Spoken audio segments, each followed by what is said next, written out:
Ya Bapak Ibu, kita akan mulai ibadah malam siang ini. Kita akan berdoa.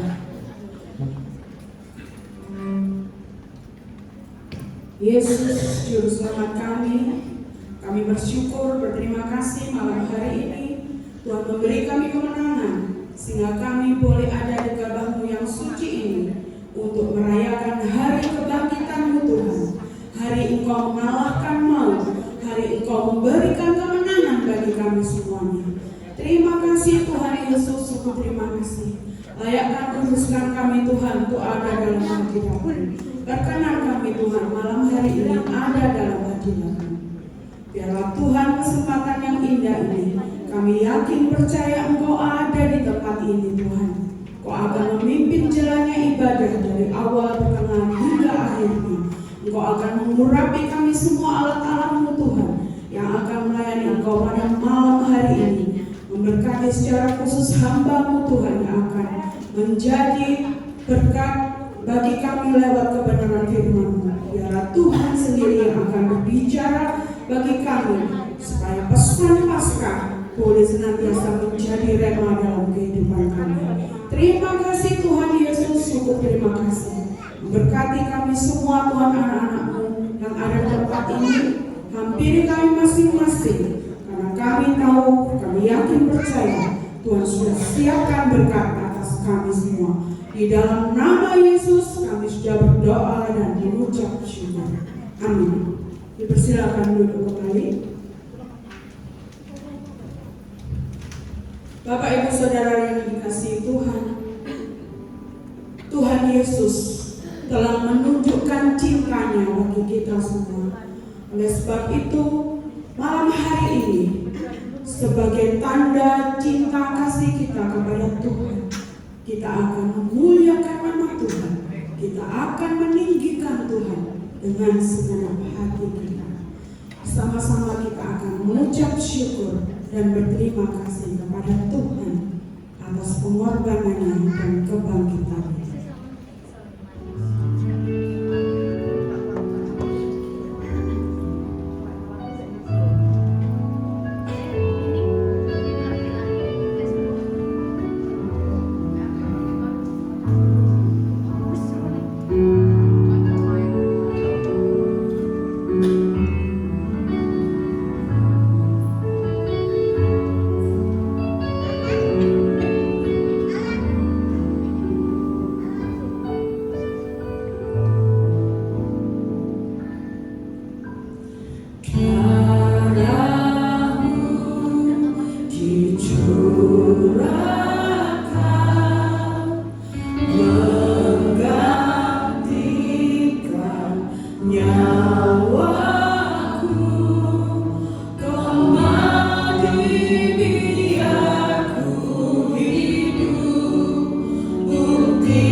hidup yang Tuhan sudah berikan bagi kami, atas keluarga yang ada di tengah-tengah kami, atas penyertaan Tuhan dalam hidup kami, atas kesempatan yang Tuhan berikan.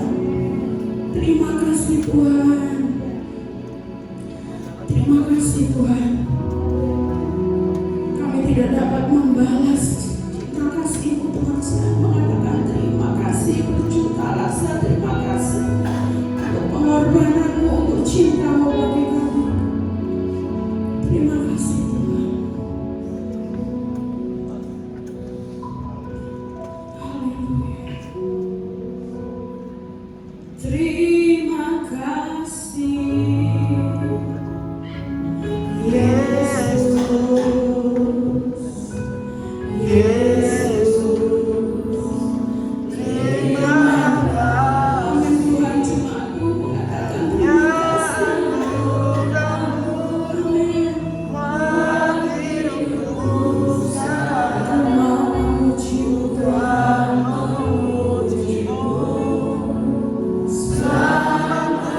sekali lagi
sakramen dari para pengerja.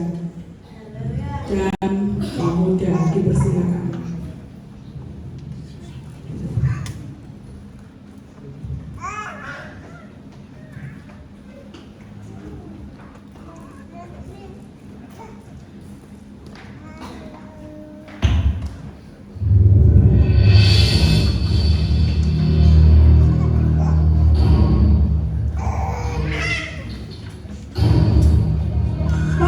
Pagi benar, pada hari pertama minggu itu, perempuan-perempuan yang datang bersama Yesus dari Galilea pergi ke kubur membawa rempah-rempah yang telah mereka sediakan.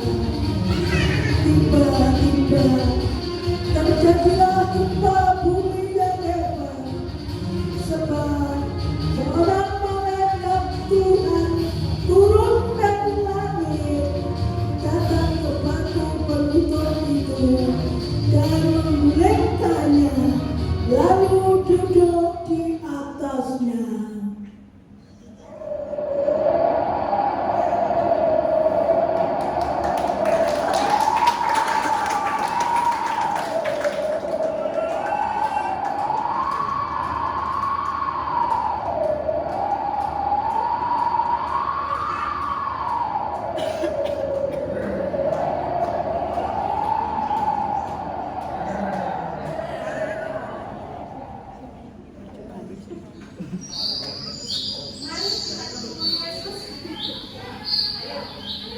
Mereka akan memberikan batu itu untuk kita. Hah? Batu itu terguling?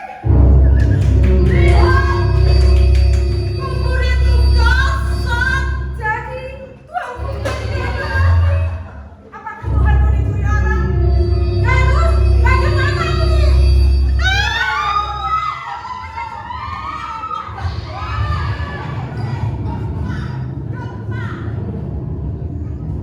Mengapa engkau mencari Dia yang hidup di antara orang mati?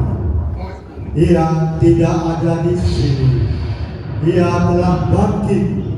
Ingatlah apa yang telah dikatakannya kepada kamu ketika ia masih di Galilea, yaitu bahwa Anak Manusia harus diserahkan kepada orang-orang berdosa dan disalibkan dan akan bangkit pada hari ketiga. Yesus bangkit! Yesus bangkit!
Terima kasih persembahan takmin dan pujian dari Pak Ngerja dan kaum muda.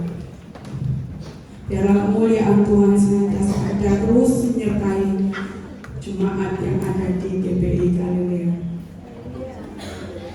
Kita akan mendengarkan firman Tuhan.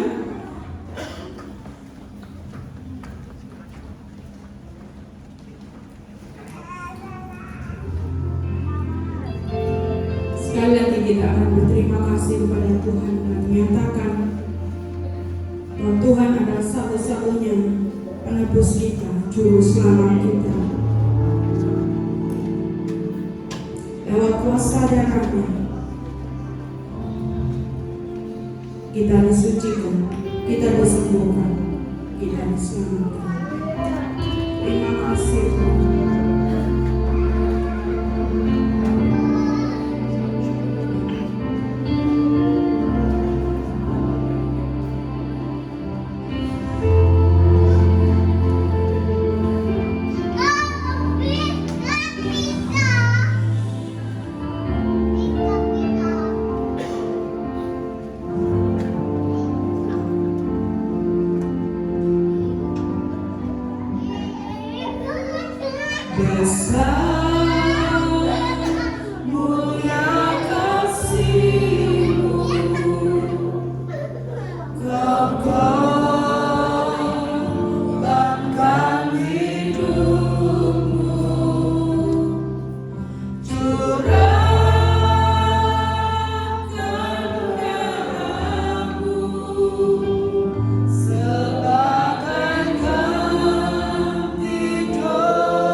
surga. Kami datang kepadamu Tuhan dengan penuh ucapan syukur pada hari yang kudus ini Tuhan. Hari di mana kami memperingati kemenangan Tuhan atas maut. Hari kebangkitan yang membawa pengharapan bagi kami semua. Terima kasih Tuhan. Terima kasih Yesus. Terima kasih Tuhan untuk pujian penyembahan yang telah kami naikkan. Terima kasih untuk hadirat-Mu yang kami rasakan di tempat ini Bapa. Kami percaya Engkau ada di tengah-tengah kami.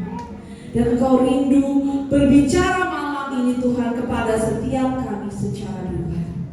Saat ini kami Tuhan, kami rindu untuk mendengarkan kebenaran firman-Mu. Kami mohon Roh Kudus-Mu Tuhan untuk membuka setiap hati kami dan pikiran kami, agar kami dapat mengerti, kami dapat menerima kebenaran. Urapi hamba-Mu ini Tuhan untuk menyampaikan firman. Biarlah setiap perkataan yang disampaikan Tuhan berasal dari Tuhan dan menjadi berkat bagi kami semua yang hadir malam hari ini. Untuk kami Tuhan, ubahkan kami melalui firman-Mu, kuatkan iman kami Tuhan, dan tuntun kami untuk hidup sesuai dengan apa yang menjadi kehendak-Mu. Terima kasih ya Bapa, kami serahkan doa ini di dalam nama Tuhan Yesus Kristus. Haleluya. Amin. Silakan duduk saudara. Ada sukacita malam hari ini? Yang bersukacita boleh angkat tangan, boleh beri kemuliaan untuk tangan yang mulia untuk Allah kita. Haleluya. Puji nama Tuhan saudara. Pada malam hari ini kita akan bersama-sama mempelajari firman Tuhan, kebenaran firman Tuhan di hari yang penuh sukacita ini, memperingati kemenangan Tuhan Yesus Kristus atas maut. Gereja Betel Indonesia memiliki tema Paskah tahun ini adalah No Cross, No Crown, yang artinya adalah jika tidak ada salib, tidak ada mahkota. Pembacaan firman Tuhan hari ini akan kita buka di dalam Lukas pasal 24 ayatnya yang ke-25 sampai 26. Saya undang jemaat untuk sama-sama boleh bangkit berdiri untuk menghormati firman Tuhan pada malam hari ini.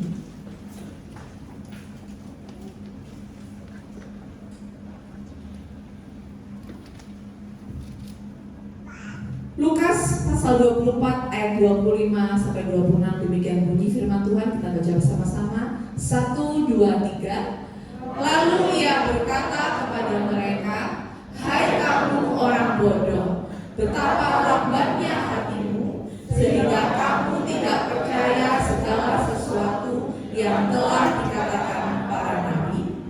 Bukankah Mesias harus menderita semuanya itu untuk masuk ke dalam kemuliaannya?" Amin. Silakan duduk kembali Bapak Ibu Saudara. Lukas pasal 24 menceritakan tentang peristiwa kebangkitan Tuhan Yesus. Khususnya nasi yang kita baca pada malam hari ini yaitu ayat 25 dan 26 itu menceritakan tentang apa yang terjadi dalam perjalanan Tuhan Yesus ke Emmaus saat Yesus Kristus berbicara kepada dua murid yang sedang bingung dan putus asa. Ya. Hari ini kita merayakan Paskah, saudara-saudara, merayakan hari kemenangan, hari kebangkitan, dan hari sukacita. Tetapi seringkali kita lupa bahwa tidak akan ada kebangkitan tanpa adanya kematian. Tidak akan ada kemuliaan tanpa adanya penderitaan yang Tuhan Yesus alami. Dan tidak akan ada mahkota kemuliaan tanpa salib itu sendiri.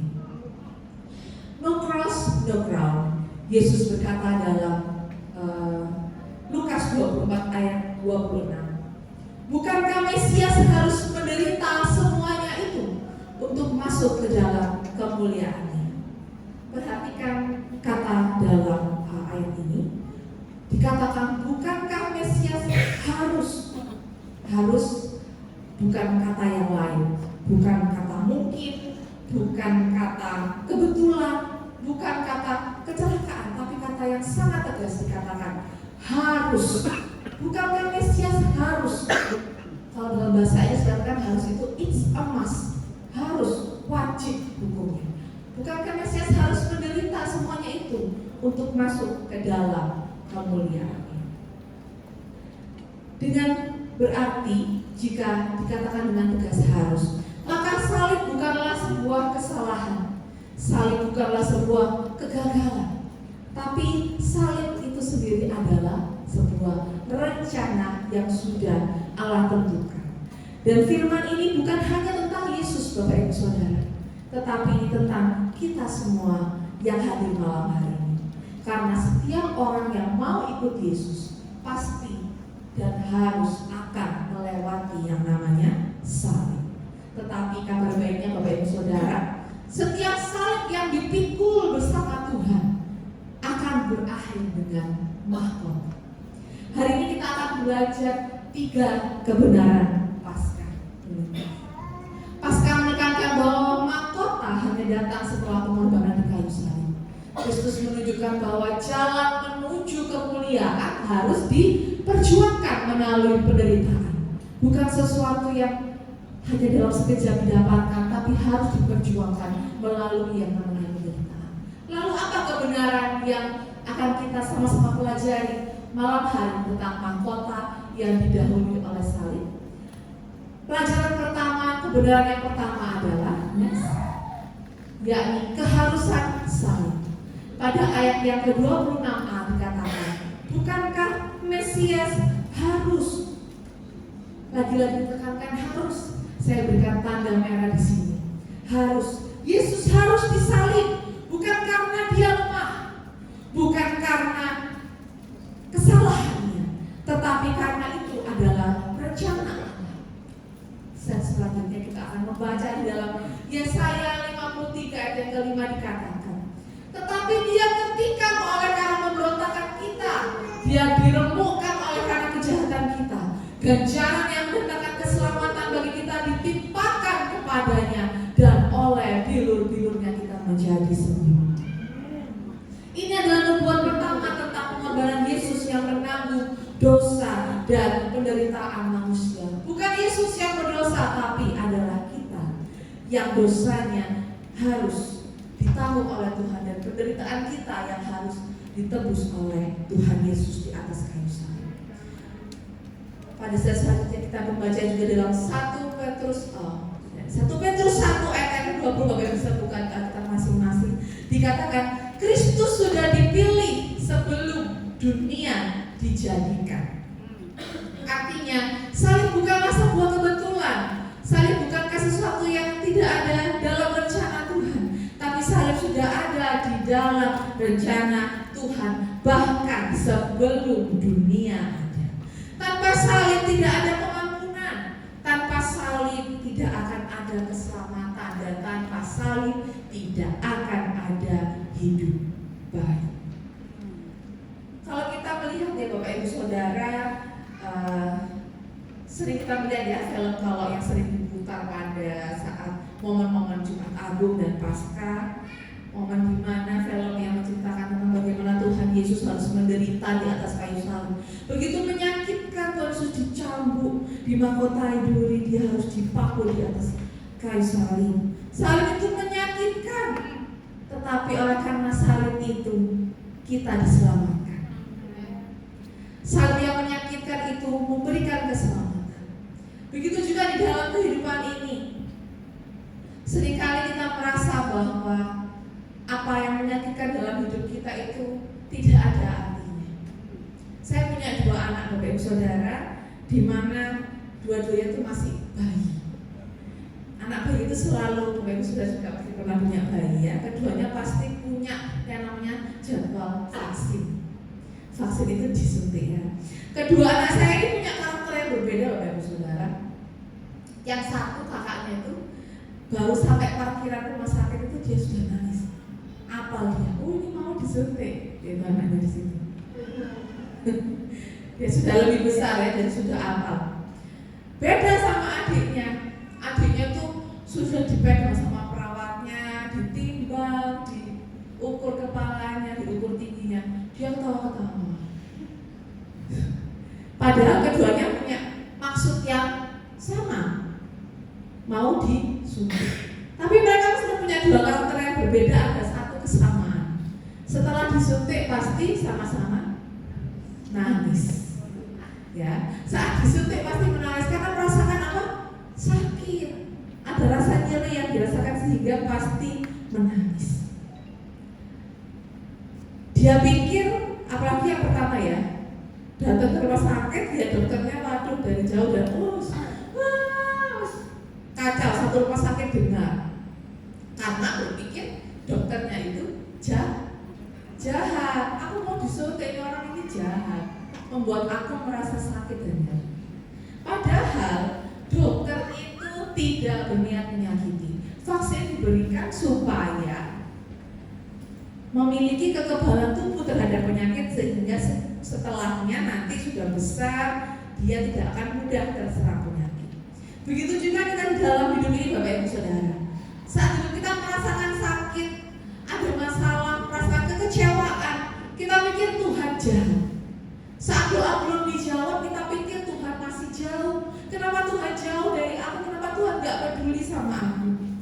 Saat masalah datang, kita pikir Tuhan itu gak adil. Orang yang gak kenal Tuhan hidupnya kok enak, kaya raya, bahagia-bahagia aja. Aku yang kenal Tuhan, kenapa aku malah harus hidup sengsara? Ada masalah, aku gak kaya raya tapi aku berkecukupan. Kadang kita menyalahkan Tuhan, kita merasa Tuhan itu jahat. Padahal Tuhan sedang bekerja di balik masalah yang kita alami. Kadang Tuhan memakai salib untuk menyelamatkan kita. Mungkin hari ini dia sedang memikul salib, ada yang punya masalah keluarga, masalah kesehatan, mungkin masalah ekonomi, mungkin masalah di dalam pelayanan, bahkan mungkin masalah di pekerjaan. Firman Tuhan berkata, masalah itu atau salib itu bukan berarti Tuhan meninggalkan. Salib itu adalah tanda Tuhan sedang membentuk. Yesus berkata pada Lukas 9 ayat yang ke-23. Katanya kepada mereka semua, setiap orang yang mau mengikut aku, ia harus menyangkal dirinya, memikul salibnya setiap hari dan mengikut aku. Setiap orang yang mau mengikut Yesus Kristus harus memikul salib. Jika kita mengikut Yesus artinya ada salib. Bukan hanya kita tertawa-tertawa setiap hari. Pasti ada masa di mana kita harus ada namanya kesedihan, masalah, penderitaan. Tetapi ingat bahwa penderitaan, masalah kita bukanlah akhir. Tapi itu adalah awal Tuhan memberikan rencana yang lebih indah di balik masalah yang kita alami.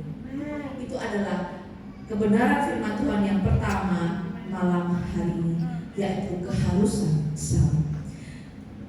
Penderitaan Kristus bukanlah sebuah kecelakaan sejarah, melainkan rencana agung Allah sejak semula yang dipersiapkan untuk penebusan manusia. Tanpa salib tidak ada pengampunan dosa, tanpa pengorbanan tidak ada jalan perdamaian dengan Bapa.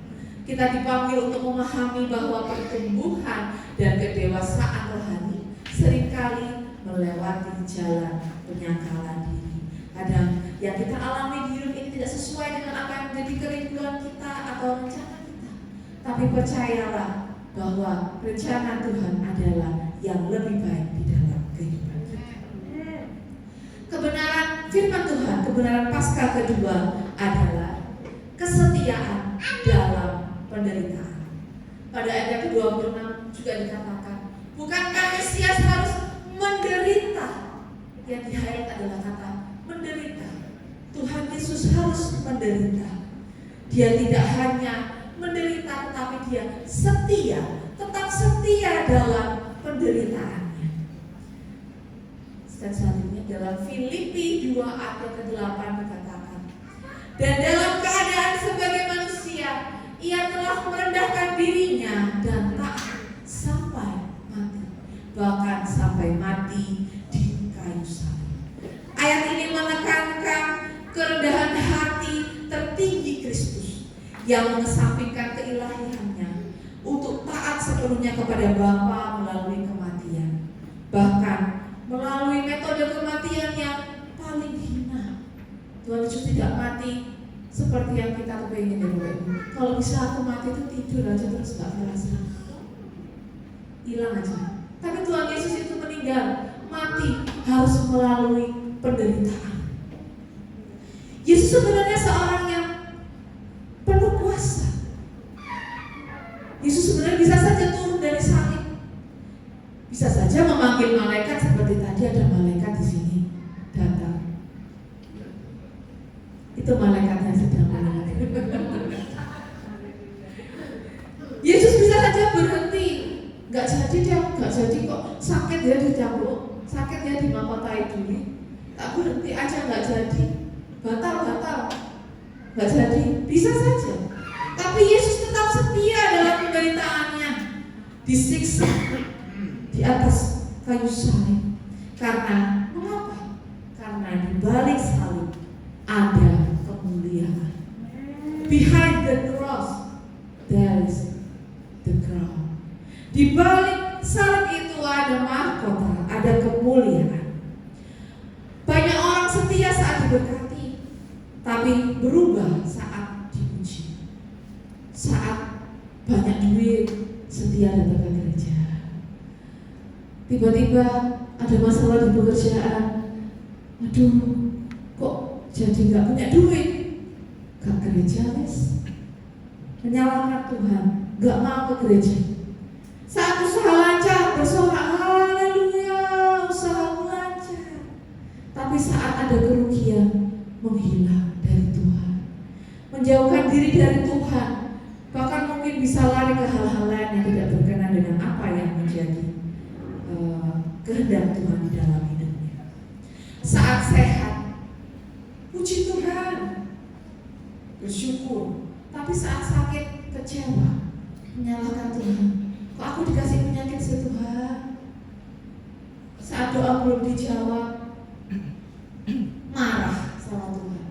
Saat doa dijawab, bersaksi. Saat semua contoh yang saya berikan tadi bukan berarti Bapak Ibu tidak boleh bersaksi saat doa dijawab. Bukan berarti Bapak Ibu tidak boleh bersorak puji Tuhan saat sehat.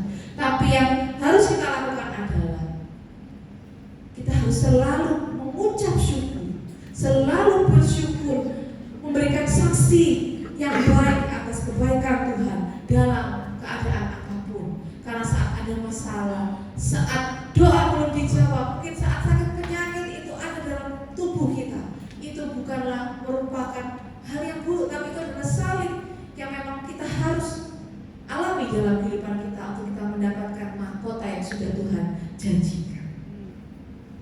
Iman sejati justru dipuji saat kita sedang mengalami kesusahan. Pada Yakobus 1 ayat yang ketiga dikatakan bahwa ujian iman menghasilkan ketekunan. Saya tulis tadi. Nah ya, Bapak bisa buka sendiri di Alkitab masing-masing Yakobus 1 ayat ketiga. Emas dimurnikan dengan api, Bapak Saudara, api yang panas, tidak dengan sesuatu yang enak-enakan. Emas yang sekarang tuh harganya Bapak Ibu tahu sendiri ya, wah harganya emas sekarang gila-gilaan. Itu dimurnikan dengan api yang panas, sesuatu yang mahal, sesuatu yang mulia. Begitu juga dengan iman masing-masing kita dimurnikan dengan ujian. Karakter kita dibentuk dalam penderitaan. Sebagai sebuah contoh, kalau kita tahu ya Bapak Ibu ada atlet-atlet olahraga, itu mereka kalau mau berlomba itu harus mengalami pelatihan intensif. Di saat yang lain kita sedang tidur, mereka harus latihan. Gak boleh enak-enakan, dia harus menahan sakit, menerima beban yang berat.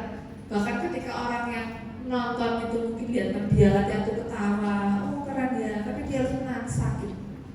Karena apa Bapak Saudara? Untuk mendapatkan kemenangan, mendapatkan medali, seorang atlet itu harus menahan sakit, harus berlatih.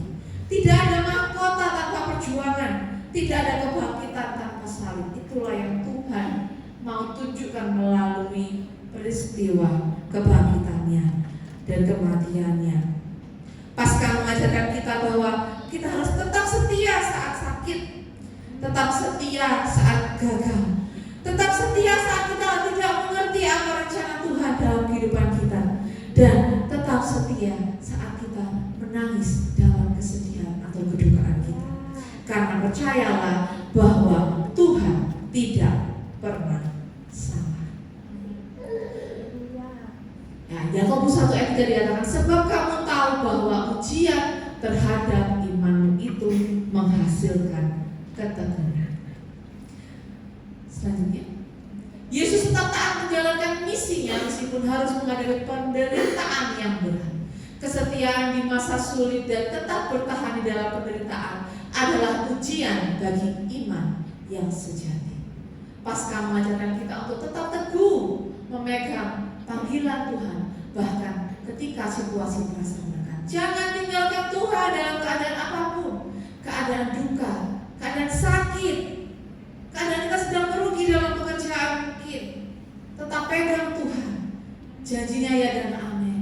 Mahkota itu akan kita terima. Kebenaran firman Tuhan ketiga dalam Paskah ini adalah kemuliaan kebangkitan.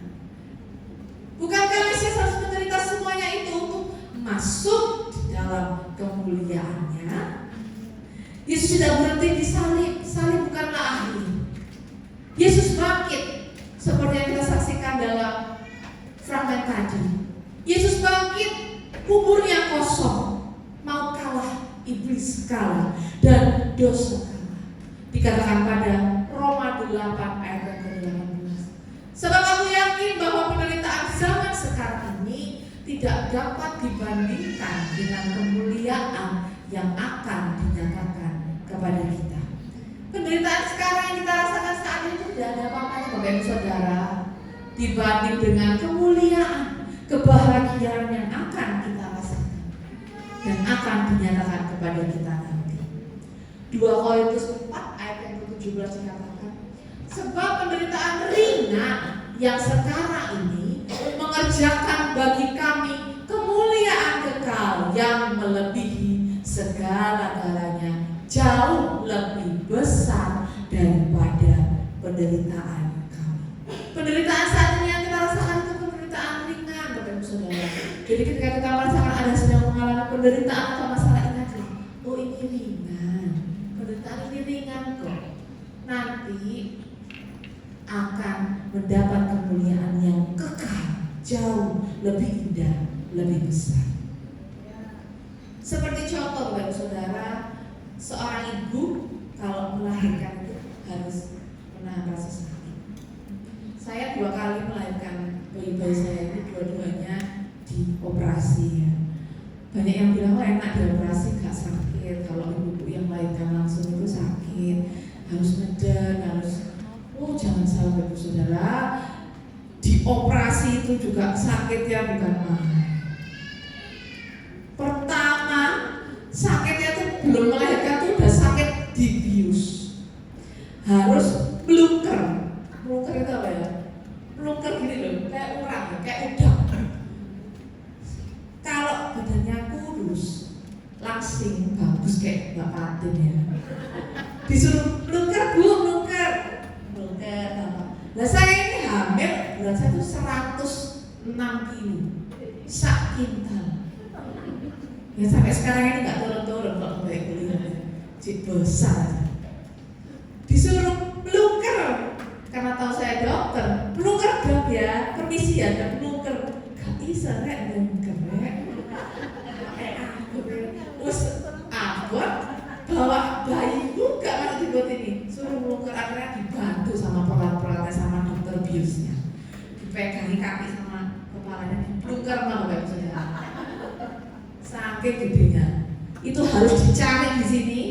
Itu suami saya mungkin lebih tahu ya, dicari di sini, dicubles, dimasuki jarum untuk dimasukkan obat biusnya. Tuh. Tapi bukan berarti yang sakit cuma obat. Ibu-ibu yang melahirkan sesar ya, ibu-ibu yang melahirkan normal ya sama sakitnya juga sama. Udah gitu dibius. Nah anak saya yang kedua ini, yang pertama itu dibius tuh sekali dibius itu langsung kebas. Yang kedua ini ditanya, bisa diangkat kakinya dok? Bisa. Jadi saya udah dibius tapi gak kerasa, masih kerasa gitu loh, gak mempan biusnya. Mantap. Masih bisa diangkat, bisa. Angkat tinggi, tinggi angkat. Bisa saya masih angkat. Waduh, wedih dokter pikir kok gak bisa bius. Enggak. Akhirnya saya ulang ya dong ya di biusnya. Melungker maneh Bapak Ibu Saudara, kata cewek ini yang cantik ini. Melungker 2 kali saya, dicubles 2 kali ini. Untuk dimasukkan obat biusnya. Masih sakit obat biusnya tok. Habis itu sudah kepas-kepas disuwek perutnya, disobek. Ada berapa lapis yang disobek? Banyak lapisannya.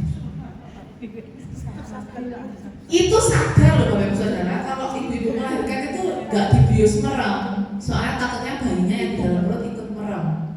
Jadi dibiusnya itu apa ya bahasanya? Apa ya Pak tadi itu bahasanya?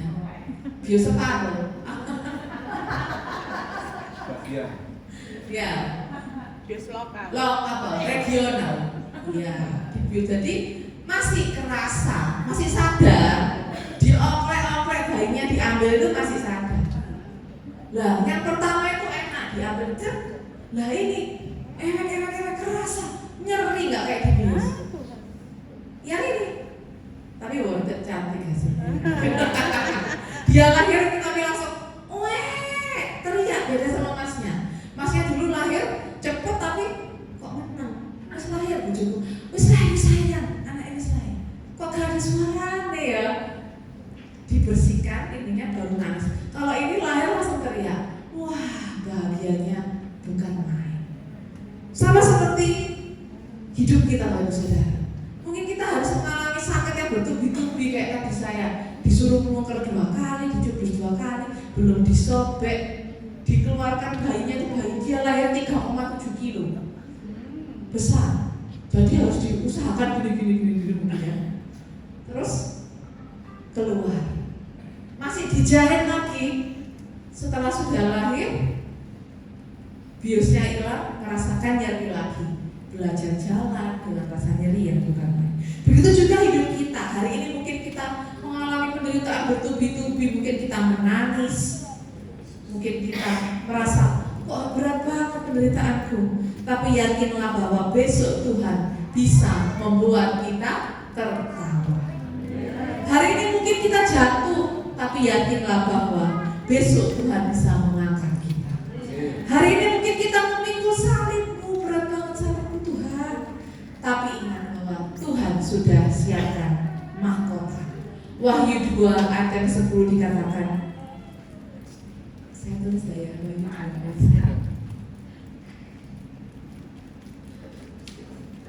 Wahyu 2 ayat 10. Ini ayat terakhir malam hari ini Bapak Ibu Saudara. Kita baca, jangan takut terhadap apa yang harus engkau derita. Sesungguhnya iblis akan melemparkan beberapa orang dari antara ke dalam penjara supaya kamu dicobai dan kamu akan beroleh kesusahan selama 10 hari. Hendaklah engkau setia sampai mati dan aku akan mengaruniakan kepadamu mahkota kehidupan. Kalau kita harus setia sampai mati, maka kita akan menerima mahkota kehidupan. Jika kita perhatikan lagi tema kita malam hari ini Bapak Ibu Saudara, dikatakan no cross, no crown. Tidak ada salib, tidak ada mahkota. Salib akan mendatangkan mahkota. Derita akan mendatangkan kemuliaan dan Jumat Agung mendatangkan Paskah. Hari ini firman Tuhan bertanya kepada setiap kita, apakah kita mau ikut Yesus sampai akhir kalau kita harus pikul salib? Apakah kita mau tetap setia pada saat-saat sulit? Apa kita percaya bahwa sesudah salib ada kebangkitan? Mungkin hari ini ada yang berkata, Tuhan saya lelah, Tuhan saya sakit Tuhan, Tuhan saya hampir menyerah.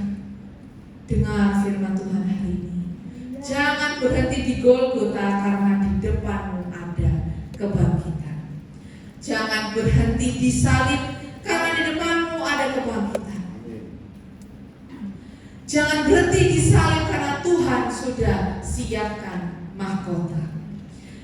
Jangan berhenti di penderitaan karena kemuliaan sedang menunggu kita. Salib bukanlah akhir, apalagi kekalahan, melainkan sebuah pintu masuk menuju kemuliaan yang kekal. Kebangkitan Kristus membuktikan bahwa maut telah dikalahkan dan janji Allah adalah pasti.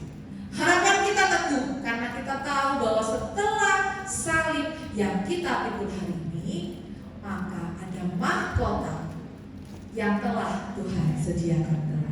Mari kita katakan bersama dalam hati, no cross, no crown.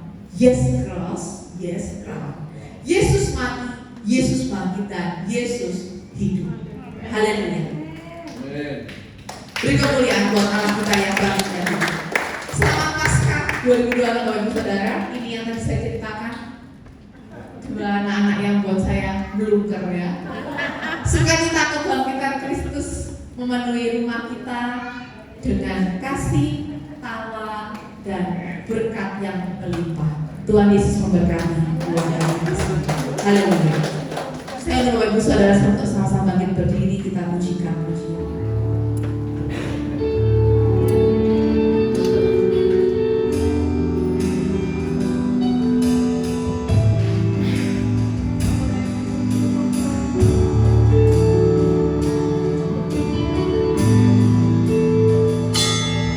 Yesus, apa arti hidupku bila Kau tak berikan padamu yang terbaik tersedia bagiku. Ku bersyukur atas kasih Kau.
Dimohon Bapak Nanto pimpin kita dalam doa.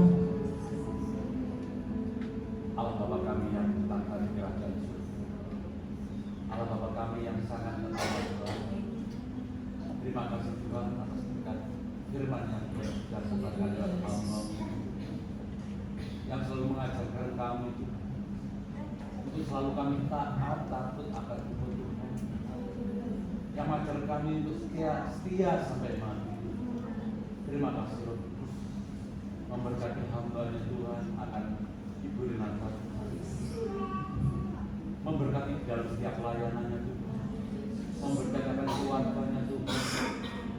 Tuhan Yesus terima kasih memberkati akan hamba-Nya Ibu Gembala kami, tambah-tambahkan akan kesehatannya Tuhan, memberkati akan keluarga besarnya Tuhan, memberkati semua jemaatnya Tuhan. Terima kasih Roh Kudus dan terima kasih hanya di dalam nama Tuhan Yesus Kristus. Haleluya. Amin. Amin. Silakan duduk Bapak Ibu Saudara. Puji nama Tuhan, pada malam hari ini kita sudah diberkati oleh firman Tuhan. Sebelum pengumuman diberi kesempatan bagi Bapak Ibu Saudara yang rindu untuk berbuat baik. Silakan hamba-hambanya yang bertugas mempersiapkan diri.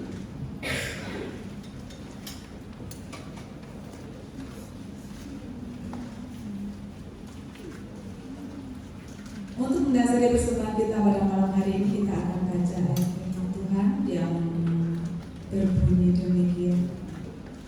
Bawalah seluruh persembahan persepuluhan itu ke dalam rumah perbendaharaan, supaya ada persediaan makanan di rumahku, dan ujilah aku firman Tuhan semesta alam. Apakah aku tidak membukakan bagimu tingkap-tingkap langit dan mencurahkan berkat kepadamu sampai berkelimpahan? Karena itu, hendaklah masing-masing memberikan menurut kerelaan hatinya, jangan dengan sedih hati atau karena paksaan, sebab Allah mengasihi orang yang memberi dengan sukacita. Amin. Dimohon Mbak Patin pimpin kita dalam doa. Mari bersyukur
perbaikan gereja atau persembahan apapun juga yang sudah dipersembahkan atau yang akan dipersembahkan, percaya dan yakin bahwa Tuhan Yesus sudah mengembalikan berlipat kali ganda. Puji nama Tuhan. Pengumuman yang pertama pada malam hari ini, kita yang ada di tempat ini, kami yang ada di tempat ini, seluruh saudara jemaat berterima kasih pada hambanya Pendeta Renata, Pak Krisna, yang pada malam hari ini sudah menyampaikan firman Tuhan. Dan Tuhan memberkati Pak Krisna, memberkati suaminya, putra-putrinya, memberkati pekerjaannya, apa yang diusahakannya, pergumulan, kerinduan, terlebih Tuhan memberkati pelayanannya. Puji nama Tuhan. Yang kedua, Bapak Ibu Saudara, kita patut bersyukur karena kita ada di tempat ini merayakan ibadah Paskah, perayaan Paskah yang Tuhan sudah sediakan. Karena kita sehat ya, kita tidak ada di rumah sakit, kita kuat, kita panjang umur sampai detik ini, itu semua oleh karena anugerah Tuhan kepada kita. Puji nama Tuhan. Apakah balasan kita? Balasan kita adalah setia, memuji, membesarkan nama Tuhan, melayani Tuhan sampai Tuhan Yesus datang kedua kali. Puji nama Tuhan. Jadwal ibadah seperti biasa, sekolah minggu pukul 7:30 pada hari Minggu, ibadah raya pukul 6 sore, Rabu doa malam pukul 6 sore, Jumat kebaktian kaum wanita pukul 6 sore. Puji nama Tuhan. Terima kasih Soul Leader Singer, Tuhan memberkati pelayanannya pada malam hari ini. Tim musik Tuhan memberkati. LCD Sound System Tuhan memberkati beserta seluruh saudara jemaat Tuhan yang sampai pada malam hari ini tetap setia memuji membesarkan nama Tuhan, percaya dan yakin bahwa jerih lelah payah kita tidak akan sia-sia. Pada malam hari ini kita nanti akan dapat ayat-ayat ya, kita berdoa biar ayat-ayat itu Tuhan sendiri yang memberikan, Tuhan sendiri yang menyampaikan untuk kita semua. Mari kita akhiri ibadah kita pada malam hari ini, sama-sama kita bangkit berdiri.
Sungguh kami bersyukur Bapa yang baik. Tuhan sudah pimpin ibadat kami yang kudus. Di dalam kami memperingati hari kebangkitan Tuhan, hari kemenangan di gereja Galilea di Benak ini, dari permulaan sampai penghabisan. Terima kasih Bapa atas pimpinan Tuhan yang kudus. Terima kasih Tuhan baik bagi kami. Ampunkan segala dosa kesalahan kami. Kami bersyukur firman saat ini Bapa, yang senantiasa menyenangkan hati kami. Firman-Mu indah bagi kami Tuhan. Tuhan Yesus, Tuhan Yesus, kami merasa menang oleh karena percobaan masalah apapun dapat kami hadapi.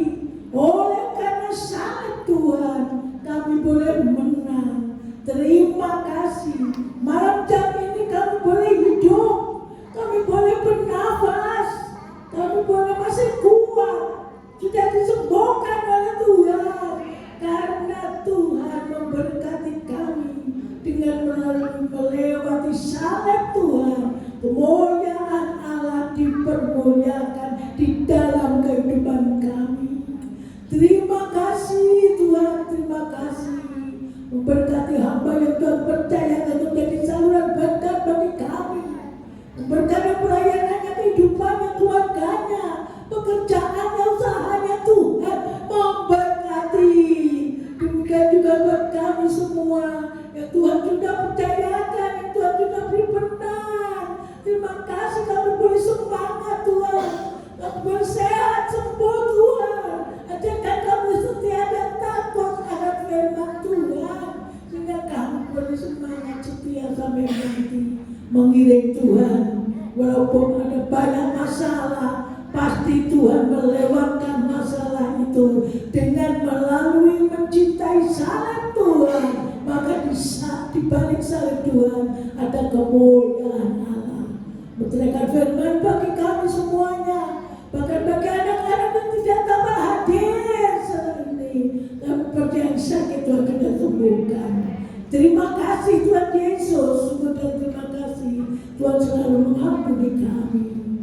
Doa bagi pelayan pekerjaan Tuhan GBI Galilea, apa kegiatannya Tuhan turut campur tangan.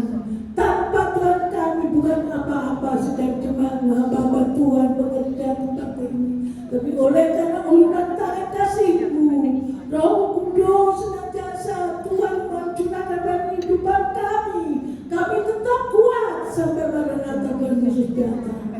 Terima kasih, urapi kami semuanya. Memberkati anak-anak kami, memberkati Tuhan anak-anak Tuhan yang kuliah, yang sekolah, yang ujian. Kiranya Tuhan memberkati keberhasilan semuanya. Yang ingin momongan Tuhan, yang mendapat pesanan Tuhan memberkati. Terima kasih Tuhan baik bagi kami. Tuhan tidak pernah tinggalkan kami. Terima kasih Tuhan Yesus, Tuhan bagi kami. Tuhan indah bagi kehidupan kami, walaupun kami anak-anak yang sangat sederhana. Tuhan tidak pernah tinggalkan kami. Tuhan syukur dan terima kasih. Memberkati kegiatan yang ada di GBI ini, satukan kami. Terima kasih. Beri setia kami, beri rukun satu dengan yang lain, saling mendoakan satu dengan yang lain, saling menghormati satu dengan yang lain, saling rendah hati, lemah lembut Tuhan. Terima kasih Tuhan Yesus, syukur dan terima kasih. Dan bersyukur ingat anak-anakku yang Tuhan yang lama tidak hadir, kiranya Tuhan tolong ketok hati mereka, beri kerinduan untuk datang menyembah Tuhan dan Ka'bah yang masuk di tempat ini. Terima kasih, kami berdoa bagi Tuhan, para pekerja tempat Tuhan memberkati hamba Tuhan. Kami berdoa Tuhan, tim medis, para dokter yang ada, beri Tuhan mereka Tuhan kesungguhan Tuhan. Lingkupi dengan kuat saudara Tuhan mengerjakan Tuhan akan tugas-tugas mereka dengan Tuhan keperluan Roh Kudus, dan Tuhan dikuatkan oleh Tuhan, dibersemangat oleh Tuhan. Berkati keamanan yang ada, Tuhan memberkati. Terima kasih ya Tuhan Yesus, syukur dan terima kasih. Berkat tangan kanan kiri, muka belakang apa yang mengurus hormat hadirat Tuhan di tempat ini. Terima kasih. Terima kasih Tuhan, dan berdoa anak-anak Tuhan di mana mereka berada, Tuhan mau melindungi jaga. Terima kasih untuk perkara-perkara jahat. Makasih orang-orang jahat tidak mengerti kami, bahwa mereka Tuhan bertobat bagi sana Tuhan. Terima kasih Tuhan Yesus, kami berdoa buat bangsa negara kami Indonesia terkasih. Tapi Tuhan senantiasa berjalan sesuai dengan firman Tuhan. Terima kasih dengan Pancasila sampai selama-lamanya, sehingga hamba Tuhan yang melakukan pekerjaan Tuhan dengan leluasa. Banyak jiwa-jiwa datang bertobat bagi salib Tuhan. Terima kasih Bapa yang baik, berkati persembahan anak-anak semua. Terima kasih Tuhan, persembahan apapun juga Tuhan mersani. Terlebih persembahan Paskah, sehingga kami bermengadakan Paskah saat ini, kami boleh merasa damai sejahtera, merayakan hari Paskah, hari kemenangan, hari yang senantiasa diperingati oleh dunia yang percaya kepada Tuhan, sehingga kami merasa tidak binasa, kami tetap hidup, kami tetap selamat oleh tangan anugerah-Mu Bapakku yang Maha Kudus. Terima kasih Tuhan Yesus, dan terima kasih anak-anak yang sakit rumah sakit, Tuhan tolong. Tuhan, sembuhkan mereka. Terima kasih Tuhan. Berkati kami yang hadir saat ini. Tuhan tahu kedatangan kami. Oh Yesus, kami percaya yang sakit Tuhan sudah sembuhkan. Yang susah Tuhan sudah hibur. Yang lemah Tuhan sudah berkekuatan. Yang saat ini membawa beban berat Tuhan sudah lepaskan. Terima kasih Tuhan. Sebentar tinggalkan ruangan yang suci ini. Pulang rumah tangga kami masing-masing. Sedetik tidak tahu apa yang akan terjadi. Sebabnya kamu nanti berkat pada Tuhan. Diberkatilah suamimu, diberkatilah istrimu, diberkatilah anak-anakmu, diberkatilah orang tuamu, diberkatilah pekerjaan usahamu, diberkatilah sekolah kuliahmu, diberkatilah buah kandunganmu, dan diberkatilah kesehatanmu. Dalam kasih Tuhan pulanglah dengan membawa damai sejahtera kasih karunia